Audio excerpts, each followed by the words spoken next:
Hi, everybody. Hi, Sassy. How's it going? Things are good. Great. I love your background. Much as seen out my kitchen. Hey, I had to do a special if I'm talking about live streaming. I love it. I love it. So we're just gonna get started. Thanks for tuning in to the Creating Successful Streaming Content. I'm Luther Hughes. Pronouns are he and his. I'm a writer and editor, born and raised in Seattle. I'm also a program manager at Artist Trust. We are a nonprofit artist-serving organization based in Seattle, serving artists across Washington State through grant giving, personal development, resources, and more. And today I am with Sassy Black, who will be leading today's webinar. And the Q&A will follow the webinar, follow the presentation. So feel free to put your information in the chat, ask all the questions, and then Sassy will do them at the very end of the presentation. And handing it over to you, Sassy. Thank you so much, Luther. I'm really excited to be here with you all, especially to talk about live streaming, which I simply love to do. I just want to make sure everyone can hear me. I think I'll get a thumbs up from Luther. Obviously, you heard me a little bit, but I just want to make sure I'm projecting. Thank you so much, Luther. Thank you, Artist Trust, for having me. Um, just a little background about me. I know there is a bio that went out and everything like that, but I am a singer, songwriter, composer, producer, DJ, educator, actor, and so much more. Based right here in Seattle, Washington. I've been here long enough, so I'm just a Seattleite. Grateful to be a Seattleite. And I went to school for music. I studied music at Cornish College of the Arts. I graduated. Very popular for a group that I used to be in on Sub Pop, and then I have continued my momentum as a solo artist under the name SassyBlack, where I have had my music featured on Alina Waite's show Twenties, as well as other things. And Mike worked with Microsoft. I've also been on Broad City and worked with Martin Scorsese. So I've been around for a really long time doing music, and I'm only 33. So I mean, we start early, right? And we start early. If we're lucky, we're start able to start early with the things we're passionate about. And so you will hear things like planes and such because it's COVID and we're all at home. But that is why this is such an important stream to have, because we are required to start doing things as artists in a way that maybe we thought we would not have to, because we would have the access to do them at venues, whether they be music venues or galleries or what have you. And now it's more important than ever, really, to take a step into the final frontier of sorts and really make that transition into live streaming. I have a lot of friends who have had a hard time transitioning into live streaming, and I've seen other people just run right into it. There's nothing wrong with any side of this. There's nothing wrong if you haven't live streamed yet and you're still trying to figure out your feelings. There's so much going on in the world that we have these thick layers now to sort through on top of already maybe difficult creative decisions. So here I am today to help guide you through how to create social media content, live stream content, really in particular, that is engaging for you and your audience and will not burn you out.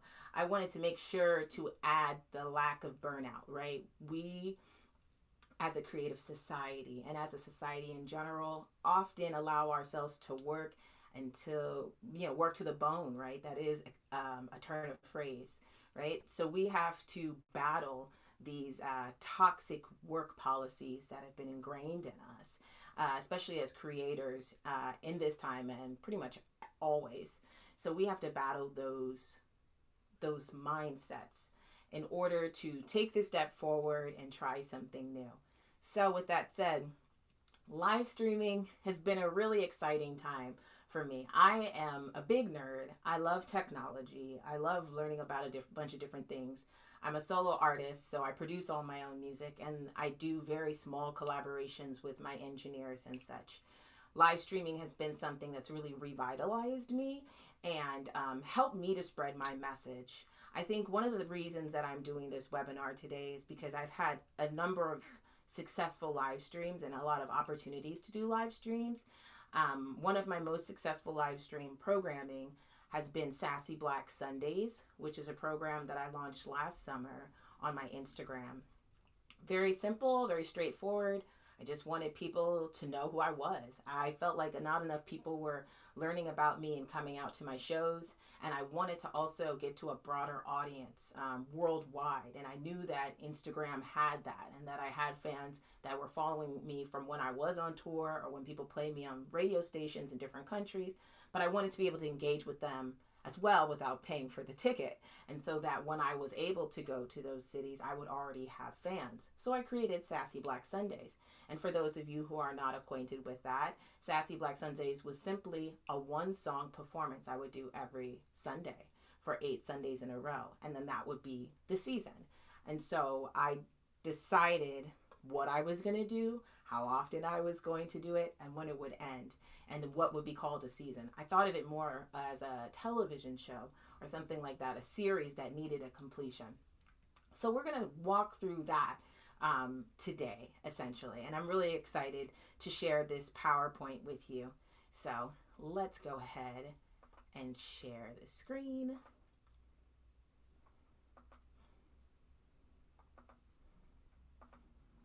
Okay. So these are the steps to basically building your live stream and strong intentional content. 1, solidify your goals. 2, schedule and consistency. 3, choose a platform. 4, research, study, and implement. 5, create marketing plan and survey audience. 6, go live. And 7 is recap and review. So I kind of whittled it down to these 7 steps, essentially because I know it's easier for people to follow along if we have steps. And it's also easier to feel like you're successful and that you're making movement if you have a step to refer to. So I like to do this movement. And plus, it's pretty standard. So solidify goals. Why is it important to solidify goals? Because when we start a new project or take on a new endeavor, often enough, we are just running right into something because we feel inspired to do it. Then by the time other people have caught on, we might have lost that energy, lost that fire, lost that momentum because we didn't really know what it would take to do it.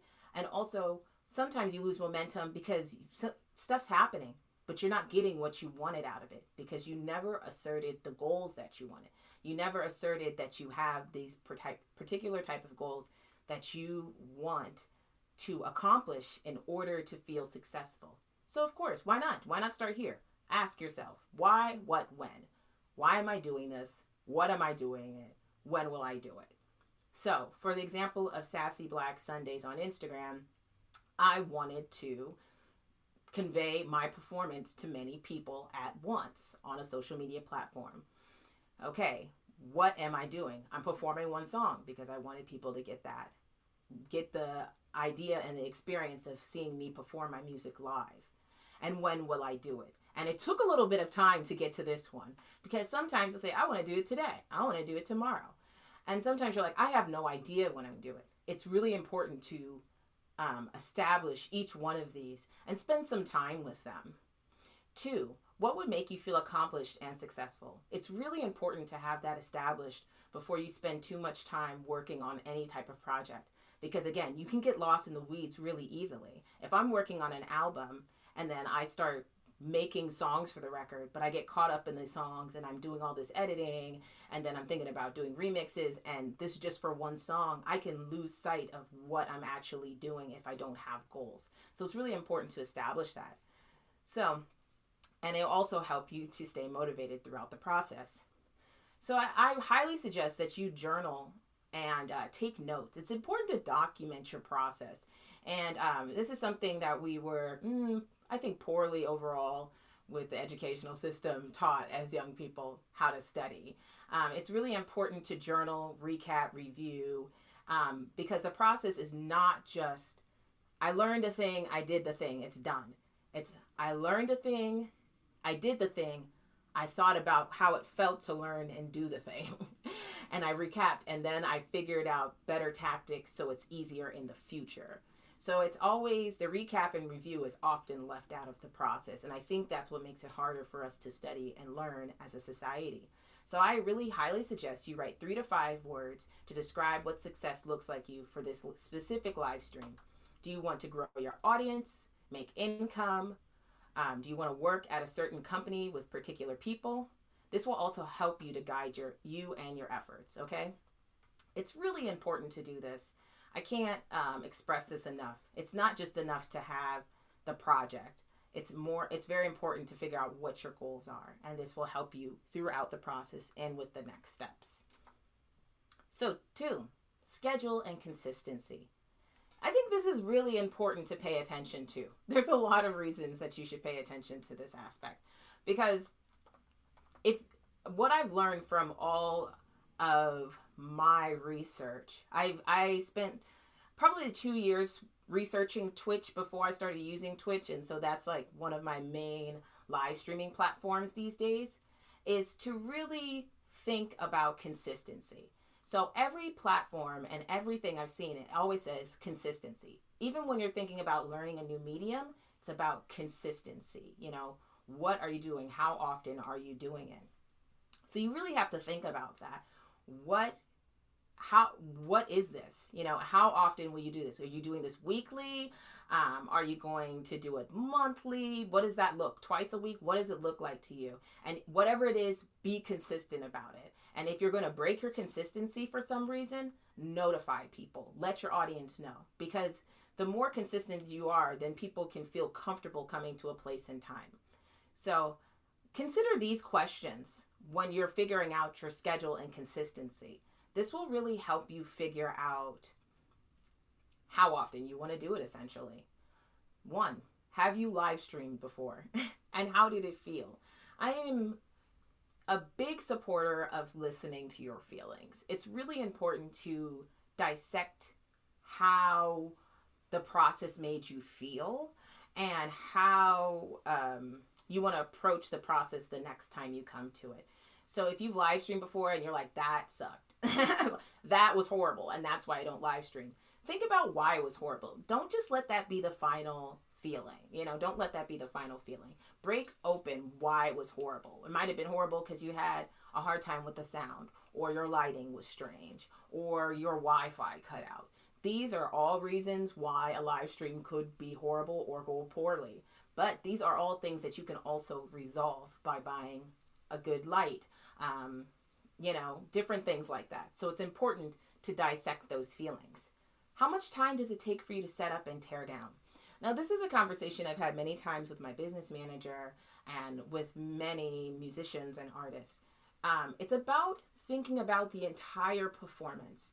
Often as creators, we just think about the product and how that is translated, how that is being promoted, whether it's a piece of art, it is music, it is, and when I say art, I mean visual art, or like a theatrical piece. We're often thinking about the final project, the final piece, and how to market that, and how we are paid, and how to figure out a fee structure, basically configured around the final project, versus adding in all the prep time, right? How long did it take you to rehearse that show? How long did it take for you to make that work? How long did it take for you to make that song? These are things for you to think about in the process. And with that same concept, think about how long it will take you to set up your scene, to set up your live stream scene, and how long it will take for you to tear down it. Because since we're all at home and we are trying to figure out our spacing, it's really important to be able to reclaim your home and not just be stuck in AV land, right? So if you have a specialized space, which you should for live streaming, you really have to think about, okay, lighting has to be here and all those other things, because you are truly producing a show now. And now we don't have the sound engineers at home. We don't have all that access to all those things and all those people that I think we have taken for granted to set up things. So to make sure that your sound sounds good or your lighting's good, or to maybe keep track of things. So it's important to figure out how long it will take you to set up and tear down your stage, because this is a stage that you're creating.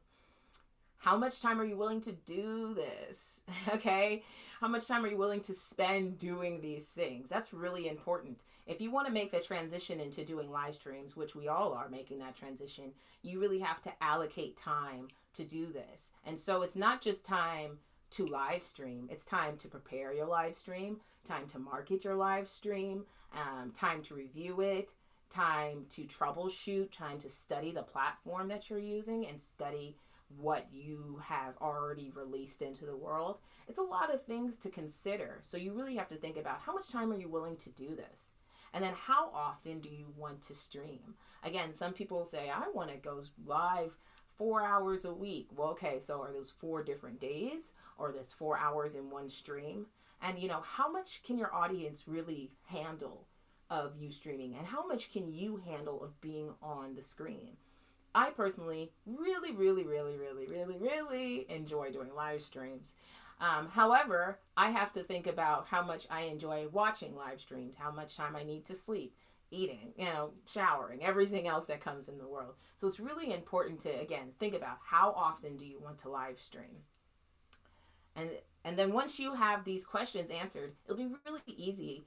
Well, it will be easier to figure out your schedule and how often you're going to do your live stream. 3, choose a platform. Now, this is really, really, really important to choose a platform that works best for you. Don't just go down the route that everyone else is going. For instance, a lot of people do Instagram lives or Facebook lives. But if you don't have a strong community on Facebook or Instagram, that might not make sense for you to do. If your strongest platform is Twitter, consider doing live streams on Twitter. But you have to really think about, again, your goals, your capacity and your time frame, how much time you're willing to dedicate to this. And these things will also help you choose your platform. So there are many platforms to live stream, but how do you know which one of them works for you and your medium? Also consider what you are streaming, right? So if you're a visual artist and you're streaming yourself painting, of course, a lot of times you'll have your back to the camera, but think about what platform would really help allow you to engage with people without being at your phone. That might not be the best to use Instagram for, because Instagram doesn't have a desktop-based live streaming opportunity, or option, I should say. So you should really think about that. Maybe it's better for Facebook because you can type and paint, Otherwise, if you want to just pop up and do something and your audience is always on Instagram looking for stuff, Instagram could be a really good opportunity for you. If you're willing to go to a totally different plane, Twitch might be the one for you, because there's a huge, rich community in Twitch that people haven't quite tapped into for the creative arts endeavors. So there's a lot of different platforms, but these are some questions that'll help you figure out which ones work particularly best for you. So 1, where are most of your fans engaging with you now? Again, figure out where people are constantly finding information about you, which way to engage them, how many people are commenting and things like that. This stuff might seem mundane, but it's incredibly important and it's extremely useful. Dig into the analytics. Use the analytics as your friends to decide which platform works for you right now. See where you're getting the most responses when you release something, when you announce something. It's really important to have that, because you have scientific information that is useful to you in this process. Is your audience willing to move to another platform? Let's say you have a lot of people who engage with you on a platform, but their live streaming capabilities aren't as strong as you'd like them to be. You don't have access to do a lot of stuff that you want. Would your community be willing to move? So before you decide, hey, I'm just going to go over and do this thing on this platform that live streams, because again, there's a lot of different platforms that do live streaming, and some of them have zero community built in, and I'll speak to that in a second. Before you decide to just jump off the platform where you've been engaging with people, really think about, would my followers follow me somewhere else? Or are they mostly here on this platform and they enjoy engaging with me on this platform? Before I get on to the community base, I just like to say, you can be on as many platforms as you want. I'm not saying because you choose a platform to live stream to abandon all your other platforms. This is particularly just specifically around figuring out where you're going to live stream. Now, what I'd like to point out, coming back around to the community thing, Twitter has a community built in, okay? Instagram, Facebook, Twitch, these all have built-in communities. And what I mean is people go to that platform looking to find and engage with people, or engage with their friends or whoever they already engage with, whatever it is. They already have built-in platforms. There are some live streaming platforms that do not have built-in communities, wherein they don't have a place for people to post or really find stuff, and so that you have to pull people there. So consider that. For example, Zoom is something like that. Zoom is a platform that I can live stream to you in. However, it does not have its own community. People can't search through Zoom to come find me. So if I'm doing something on Zoom, I have to invite everyone to come see me on Zoom, either to sign up in platform or on to watch a broadcast. But again, I am having to pull people from a different direction here. And that's not the end of the world, because that's what we were doing when I call it BC a lot, before COVID. So keep that in mind. And also, will this platform help you reach your goals? So again, it goes back to goals. It's really important to recognize too that all of these things that I'm pointing out to you all, they all feed into one another, and they help keep the motivating process going. They help to keep the fire lit and keep you motivated.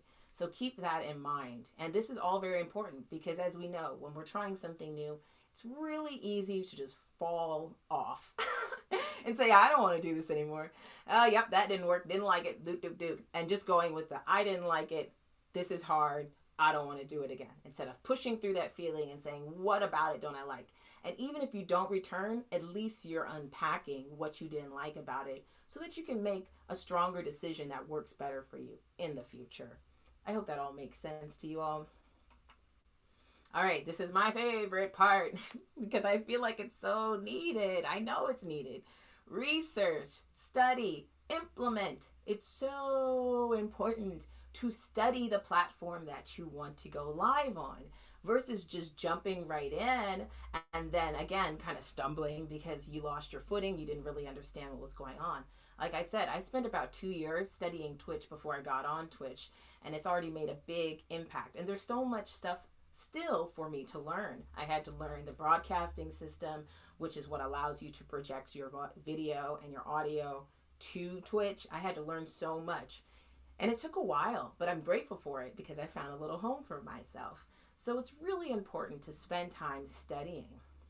I say it's important to journal things. So create a document called live stream research and hold your research there. And just, that's where you hold all of your research, not a bunch of different notes, not in your phone, not in a folder somewhere, just like really specifically right in this document, so you have access to it at all times. 2, research your top 3 platforms that are engaging for you and your audience. So I always try to mention you, because you are important. You are a big factor of this. Don't just get on a platform because everybody says it's the hot platform. It goes to like, would you jump off a bridge kind of concept? No, I wouldn't jump off if everybody else jumped off. I want to have my own reasons for doing whatever I do. So really think about that. What platforms do you like to engage in? And list those down. And then also think about the analytics of these other platforms and where your fans are engaging with you. And spend some time with it. Research it. Almost every single platform has some type of tutorial course or something like a guide that is available. I know Twitter has it, Facebook has it, Twitch has it, all of them. Zoom has it. Especially right now, I think we're really, even as though it sounds weird to say, lucky, because a lot of these platforms are constantly coming out with webinars and information to try and make sure that you understand that their platform would probably work for you. They want to make sure that you have all the information you need. So there are so many free webinars and things like this one today that are everywhere, but more specified to a particular platform. And so it's really important to spend some time researching those platforms and figuring out what are the ins and outs, what are the benefits of them. And then using the search option on the platform, look up artists that are popular on the site and what they are doing. Take notes. Now, the reason I said to search within the platform is because, you could Google or Bing or Yahoo, whatever search engine you're using, right? You can use that and say popular artist on Twitter, popular person live streaming on Instagram. That'll get you all kinds of stuff. But that's based off of the algorithm and the searches within that particular platform. What you really want to do is go to Instagram and look on their explore page. Check out what Instagram is telling you about. See what people are doing. See their numbers. One good example is, what is it? The Versus Challenge by Swiss Beats and Timbaland. They were doing a lot of stuff. One of their biggest ones, of course, was Babyface and Teddy Riley, where they were setting off, playing their own music. Erykah Badu and Jill Scott, they were doing it, and they were all very new to live streaming, but they were trying it out to see if this platform worked for them, right? So it's really important to see who's using it well and what are the benefits of it, and take notes on that. 5, create a marketing plan and survey your audience. Okay, so I'm not going to get into the depths of creating a marketing plan because that is just essential for any work. You have to create a marketing plan. A marketing plan could be as simple as every Monday I'm sharing my music and I'm going to use the hashtag Music Monday, and then that's it. It could be more complex, saying Mondays at 9 a.m. we go and we say Music Monday, and then we go back and we do a throwback Thursday to Monday on Thursday at 2 p.m. It could be as specific or as vague as you desire, but make sure that it works for you. It doesn't work if it's vague, but you need something specific, and it doesn't work if it's specific, but you need something vague. So make sure whatever you're doing, spend the time recapping, and reflecting on the process to make sure it's the best process for you. So for this, I kind of flipped it. Talk to your followers, your fans. Ask them what they like and what they would like to see more of. So if you have like top fans or family members or friends that are always in there that you feel safe talking to, reach out to them in a simple email. You can send an email blast out. You can create a little survey on SurveyMonkey or any of these other platforms to make free surveys, basically. Make a free survey and ask them specific questions, or just ask your friends and say, what do you like? What do you think people like about my live stream? What do you like about, and outside, if you've never done a live stream, what do people like about you, right? Do they want to see you play your guitar? Do they want to see you practice your guitar? Do they want to hear about your guitar techniques or your painting techniques? Think about that. Do they want to talk to you at all, or do they just want to see you perform? These are things to keep in mind, and who better to ask than your audience? And then for marketing plan, use a marketing template. There's tons of them out here, and create a marketing plan of how you will get the word out to your audience across multiple platforms. So I said final thoughts, but I'm going to go into depth about a couple of different things, and we'll also have space for Q&A. So, final thoughts. I'm going to spend a little bit more time on this stuff, but final thoughts. Think about your current work and personal schedule and consider the following. When do I have time to set aside 3 to 5 hours a week? What can I replace with practice and research? Where is a safe space for me to practice and research? Are there people that I can meet to help guide me? I think it's important for us to seriously consider our schedule and our capacity.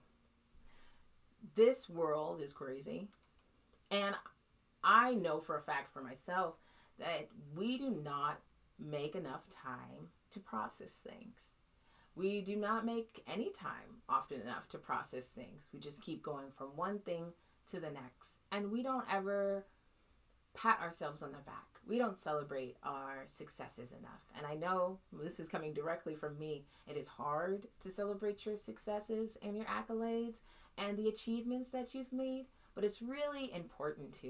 And it's really important to schedule time so that you can dedicate it to things that you're passionate about and to things that you're interested in learning. So do you have 3 to 5 hours a week to dedicate to learning how to live stream, to figuring out what works for you, to testing? Before I did this live stream today, I spent an hour preparing, making sure that my visual and my green screen lined up, to make sure that my lighting was good, to make sure that you could hear me, to make sure that you could see my PowerPoint. I did that before I went live to make sure that it worked. Of course, I have also been working on this setup for a couple of months now to make sure that is exactly what I need it to be. I've also created an aesthetic for how my performances and my presentations go, so that when people see it, they know that it's a signature Sassy event. So it's really important to keep that in mind, how long you're going to take to practice and research it, and carve out that time for yourself. Also, really considering a space in your home to consistently live stream. If you are planning to live stream even once a month, it's really important to carve out a place in your home to do that. So I have a place in my home that is my main live stream area. I do a few different kind of live streams, and I have a separate area for this other live stream that I have, but I have a main live stream area. My lighting stays the same place, my camera stays the same place, my green screen, everything stays in a simple place, so that teardown is very minimal, and that I can set up very quickly and feel confident and comfortable in that setup. It's really important to empower yourself to be confident.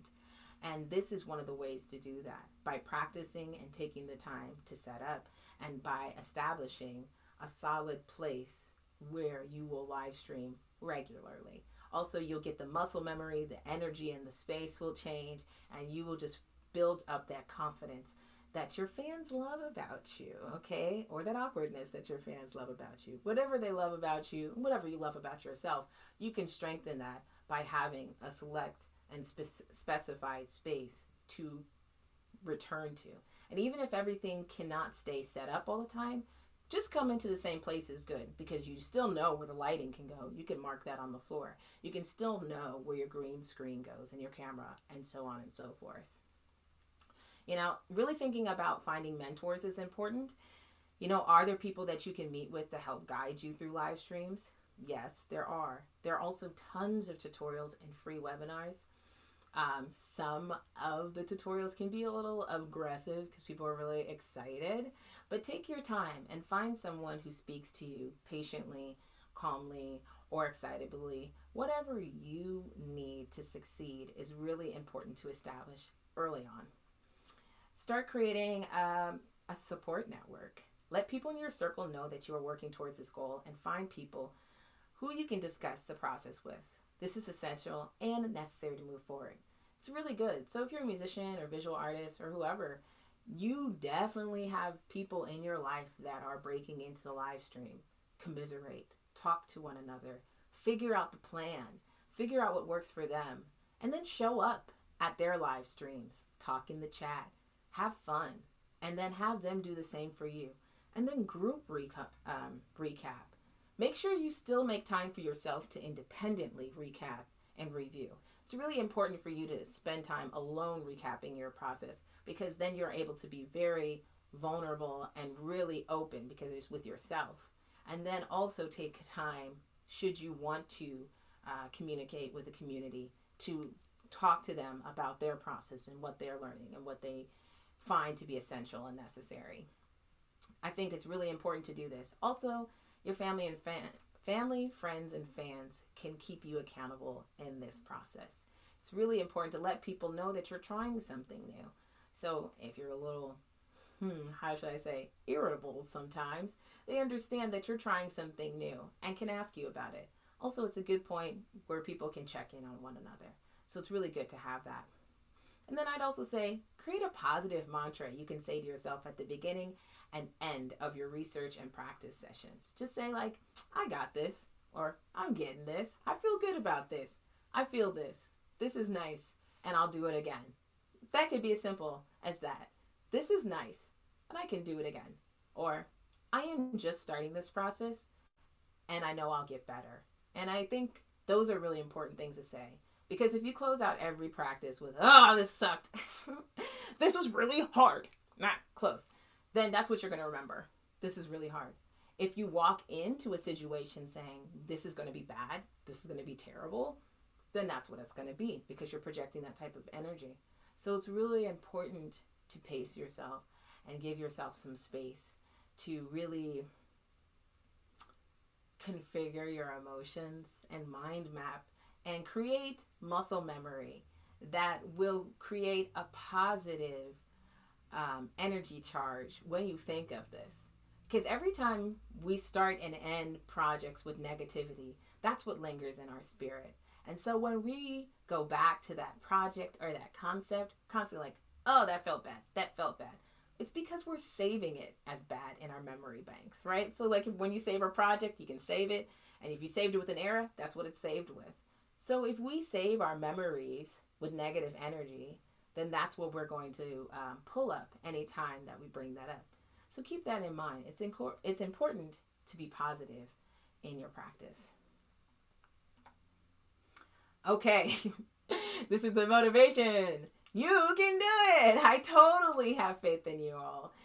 These are the beginning steps. The rest is up to you. You can do it. I have faith in you. Essentially, live streaming is really important to do. It's really important to be adventurous in this way. I have spent so many years watching Star Trek and Star Wars and Star whatever, Star everything based in space, as many things as I could process and digest and enjoyed. And this is a direction we've been going in some time.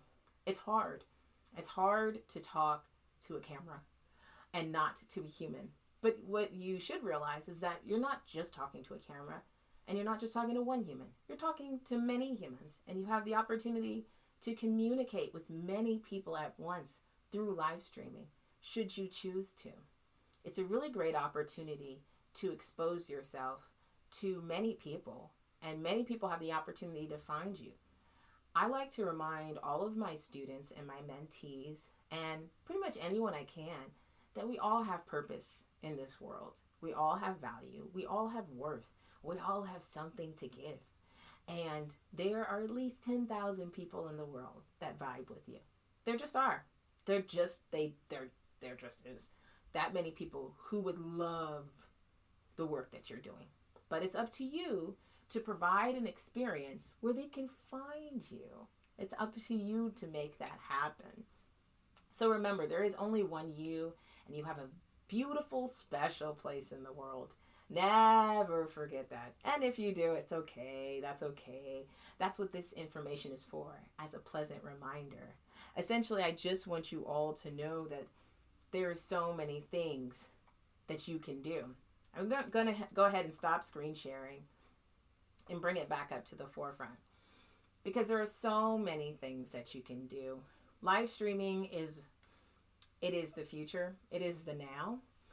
And there are many people who need to see your face. They need to see that you are doing it. And you, whoever you are, should you decide to live stream, should really be patient with yourself. You really need to be patient and kind to yourself. Give yourself 3 months lead time. If you want to start going live every week, think about maybe 30 minutes, telling people when it starts and ends. Maybe only starting with your nearest and dearest community. There's a lot of other things that you can do. Figuring out what kind of tech look, what kind of background you want.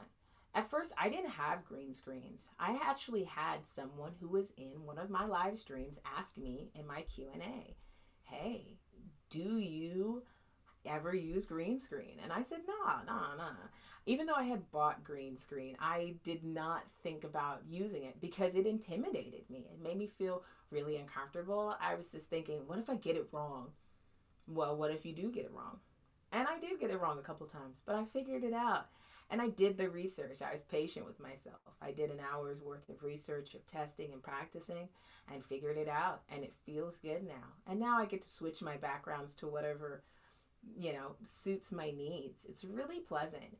And so it's really important for you to be patient and kind to yourself during the process. It's important to enlist friends, if they can, to be supporters. And I will also add this bit that was not in a slide, but is very essential. When I'm saying, look up popular artists on that platform to research how they're doing it, how it goes, check out your friends' live streams. Look at your friends' live streams. We can still go to each other's concerts. We can still support each other and, watch each other paint or whatever we're doing. we can still support each other, and in clusters and in groups. The same people that you might have invited to go see a concert or go to a bar or go to a gallery show, you can invite those same people to see something going on. And you might be saying, well, how do I find them? Well, that's a good and important question to ask, because that's what people are asking about you right now. How do I find their live stream? And it will be signing up for your friend's mailing list, encouraging them to notify people when they go live, and so on and so forth. It's really important to do that. And then when you're in each other's live streams, chat. So now this is just kind of like good live stream audience protocol. It's really important to get into those live streams and talk to people. Say hi. I am an old school chatter. I used to be in AIM, Yahoo, ICM, MSN. I used to be in all the chat rooms. That was my comfortable space. Coming into the real world was really hard for me because I loved chatting with people online.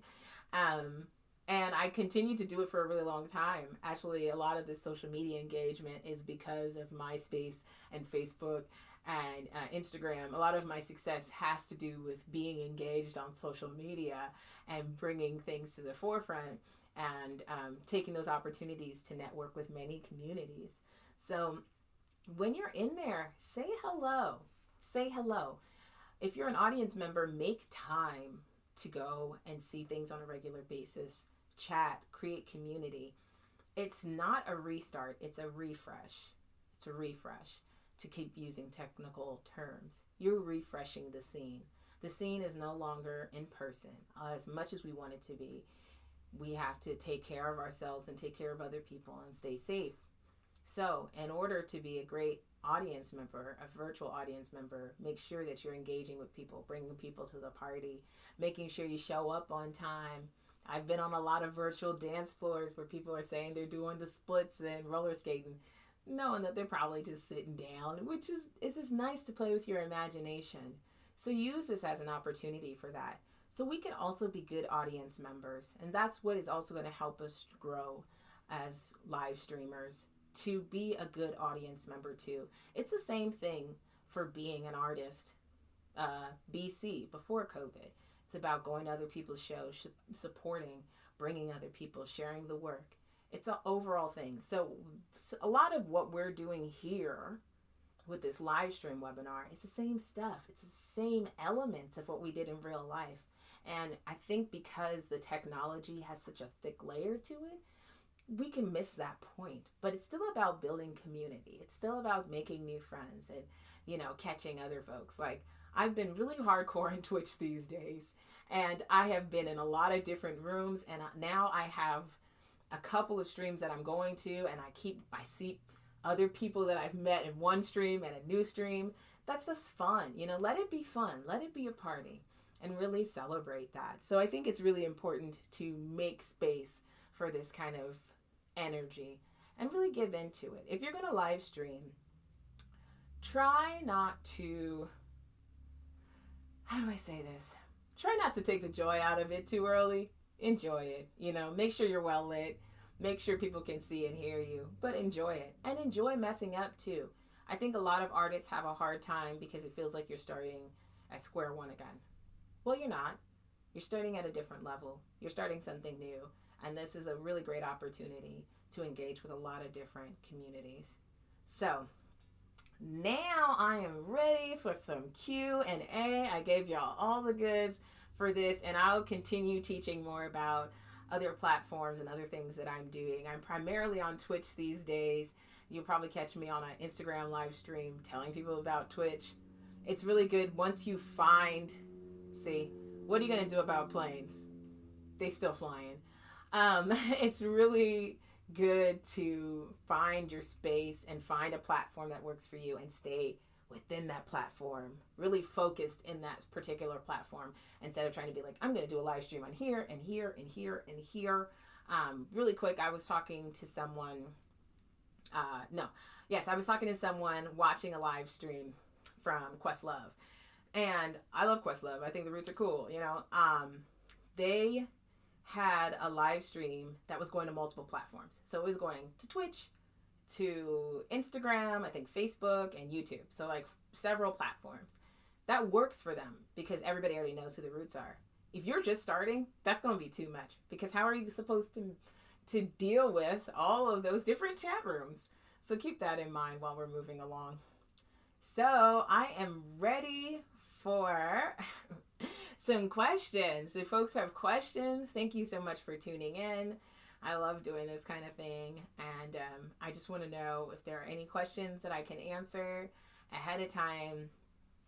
Like I said, my primary platform these days is Twitch. And this is not an ad for Twitch. I'm not sponsored by them. I just think it's a really great platform that gives you an opportunity to expand and learn and find and make new friends, basically. So let's see. Thank you so much. We do have some questions from the chat, Sassy. So one question for you is, I see on Facebook how many people watch my videos for 3 seconds and how many watch it for more than 1 minute. My streamings were around 45 to 60 minutes. I couldn't figure out how long to engage people. Any advice? This is a great question. I think it's important to engage people within the first 30 seconds. So really think about it. You have to really practice your live stream and look at your videos. That's where the recap. And I'm so glad that you're already reviewing the analytics. Yes, I love homie analytics. So spend time, look at the first minute. Just look at the first minute of those clips.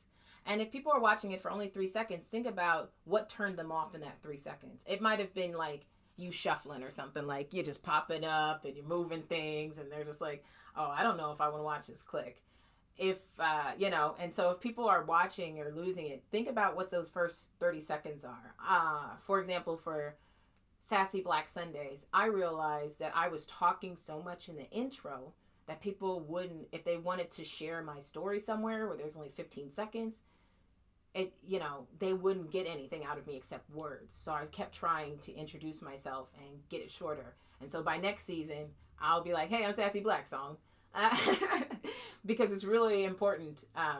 There's so much stuff out there. So think about, just review your video, I would suggest, and really look and see, okay, did I need to say all those words? Can I say that after my thing or later on? Just really think about those first 10, 30 seconds, really 10 seconds, because even Instagram stories are only 15 seconds. So really the first 5 to 10 seconds, got to really think about how you're going to establish some type of connection.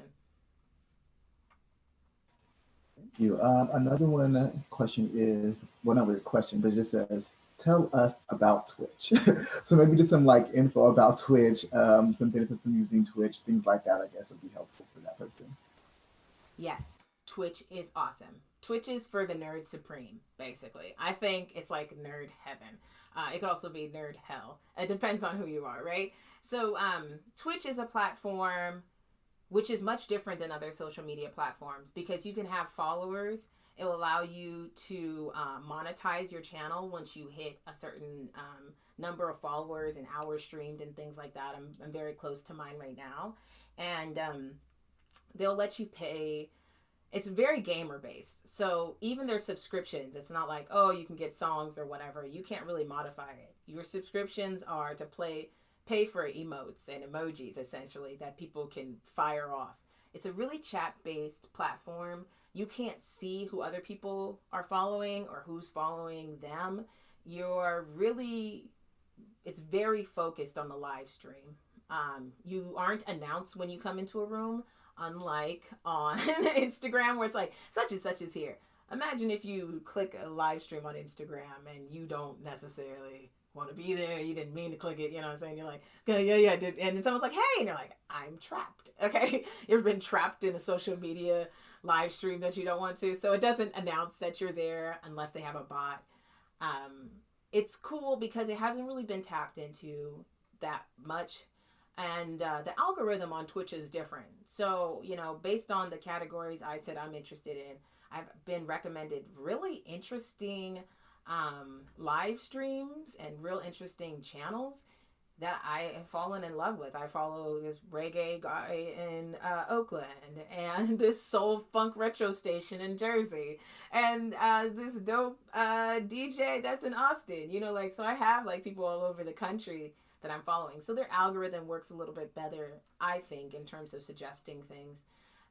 You do have to use a broadcasting platform. So there's one that's OBS, Open Broadcasting Systems. There's Streamlab OBS. So the OBS, Open Broadcasting Systems, they will allow other people. It's constantly, it's open source. So people can modify it, they can take it on their own. Streamlabs is like the popular one for folks to do, because it has like all these widgets and tips and tricks, and it's a little bit more intuitive than OBS. Um, and there's other things. You could stream from Zoom directly to Twitch. So I love it. I also think it's niche. It's also old school. If you like chatting and you want to chat and be a part of a community, you can have that there, you know, in a way you can't really have that same vibe on Instagram when you're like typing into your phone. You know, when you're watching a live stream, you're like typing to your phone, or, you know, desktop typing, but you can't do the hearts on the desktop, just saying. But yeah, Twitch is fun. It's definitely an adventure. And you can do all kinds of stuff on Twitch too. So I have a show called Paper Mache Jazz where I work on paper mache masks and I play jazz. You know, but other people are like, you know, mostly it's like, watch me play this game. So I've been thinking about playing Candy Crush on there. I haven't done it yet. I'm not much of a gamer, but you know.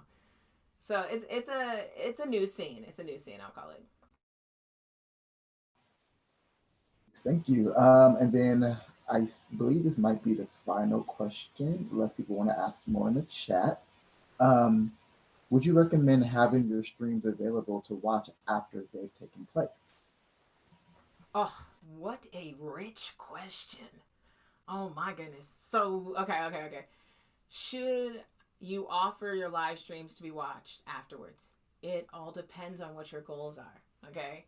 So, I have some streams that are available 24 hours afterwards, maybe a week, and then I delete them. Or I'll do a highlight of it. There's all kinds of different approaches. Again, it depends on what your goal is. If you're trying to monetize, then it's good to not post stuff after. you know, it's good. So, one, I'll just share one of these plans that I have. In the fall, I will be doing concerts that are just full concerts on a monthly basis. But the concerts are going to be paid Zoom concerts, and people can come check that out and see that. So that's in a private forum. And then if they want to watch it again later, they can rent it on my website. So those are different options. It doesn't have to be like, okay, I made this content, gotta post it, da da da da. You can actually absolutely monetize it without having monetizing opportunities on YouTube or other platforms. You could just monetize it on your own by figuring out rental or using Patreon and things like that. Otherwise, if you want everybody just to know that you do this stuff and you're looking to get more followers on a public sourced platform, something that requires it being open to the public, like YouTube or something like that, then go ahead and leave them up. But it depends on what the purpose of the stream is and what your goal is for it. I think that's going to be the biggest defining thing. Because I have some stuff that I have up that I like. Sassy Black Sundays is up, but honestly, I'll probably be taking it down, most of them, because they've served their purpose, and then I'll do a montage. And then I'll say, if you want to see the rest, you can rent it, you know. And it's okay to monetize stuff too. So it's up to you how you want to do it. Also, if you want to edit it, think about, like, did you just do a clean recording? Was it just so sharp that done, did it, cool, and I sign off with that? Or do you want to go back and edit it, you know? And then if you want to edit it, then don't just post it up. You know, again, it's about what you want. And know that you can always delete it or upload it if you've downloaded it. So, many options. Thanks so much, Sassy. I think those are all the questions. Thank you all for attending. Of course, we will have this video linked to you once it is done within the week. It'll also be on our website, so look out for that. Sassy, how can people find you on social media and things? Yes, I'm so glad that you asked. So, I am SassyBlackOfficial on Twitch, which always gets people talking to me. They're like, "Oh, hey, SassyBlackOfficial. I guess she's official. I gotta know her." It's really important to think about your profile names, because then people will be more intrigued to check out whoever that is. Especially if you put an official, they're like, "Is there an unofficial version? I don't know." Anyway, so SassyBlackOfficial on Twitch. On Twitter, it's SassyBlack underscore. On Instagram, it's SassyBlackCat. On Facebook, it's SassyBlack. Instagram and Twitch are my most favorable platforms. I do have a YouTube page, which mostly is consist of playlist of me performing on other platforms and things like that. It's not truly activated in another way for now, but you can subscribe there too. And yeah, I would say Twitch, Instagram, Twitter. That's where you're going to get the heavy hit and stuff from the Sass. Thanks. We'll also have all of Sassy's handles in the email to you guys with the video, so you can follow or become a fan of Sassy. We all are. And that wraps up today's webinar. For other information about events, resources, things like that, our COVID efforts, please visit our website at artisttrust.org. And yeah, we'll be doing more events like this as time passes and goes. So thanks for all for attending. Again, thank you, Sassy, for doing this. You are amazing. Thank you. I had so much fun. Bye.